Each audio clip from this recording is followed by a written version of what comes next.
innovation is for every one of us. We're solving problems. That's what business is.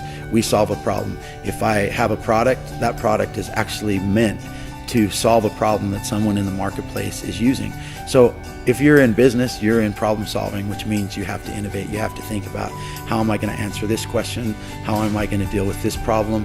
How has someone else dealt with that issue? It's out there, right? So if you want to be innovative, the way to solve a problem is to ask a lot of questions.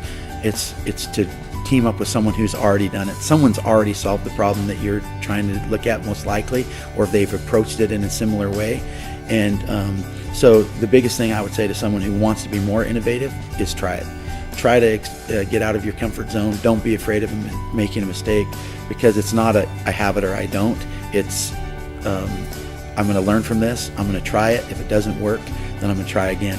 And that's what, as an entrepreneur, you're doing as well, right? You're trying to say, okay, here's how I'm going to market. Oh, that didn't work. I'm going to pivot. I'm going to iterate. I'm going to try something new.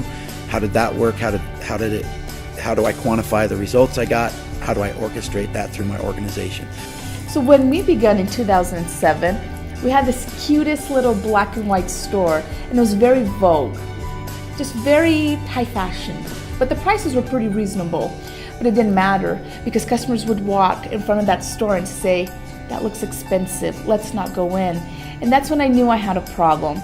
And so we had to change everything about our model completely. We had to put the egos aside. It didn't matter what me and my sister wanted. It didn't matter what we thought was high fashion or what we thought was a good boutique concept. Matter what the customer wanted and their culture and their point of view. And so when we switched our store around, just by the very first day, I knew I had a winner. And so that experiment, that change, the radical stuff about it, we've kept it in Bohm. You know, I think innovation, even when I think about the history of my company, really is a story of innovation, because we started off just building websites for people. And as we were exploring our business opportunities, we were always innovating and changing. We were building websites, and then we would see an opportunity. You know, one of those opportunities was stats for tracking a website. And as we built off of, previous experiences, we were always talking about, okay, are we doing the right thing? Are we focused on the right thing? And we decided, you know what, let's focus on statistical tracking for websites and not necessarily building the websites. And that really got us moving in the right direction as a company. We changed into stats, and we were doing small business analytics. And then we realized, wait, we want to be even in enterprise analytics, because we felt like that was a more appropriate marketplace. And over the years grew from small business building websites to then tracking small business websites to then doing large enterprise web analytics. And we were innovating the entire time.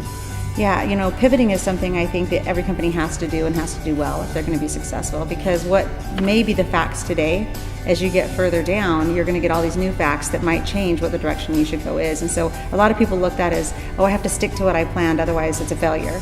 And we really felt strongly that, we decided today the best we could on the facts we had today. And then tomorrow, if more facts came, we had to be ready to kind of run with those. And so there was many times that with clients, we were providing one service. For example, retrieving medical records was a service we were doing. But as we would listen to different issues that people were going through, we realized they need more than just us retrieving the records. They need us to go in and extract that data, because we're retrieving them and then they're printing out paper. Here we are getting everything electronic and clients are printing paper. And so we were able to create tools for the clients that would help them not have to print the paper and still be able to do their job to review and annotate information.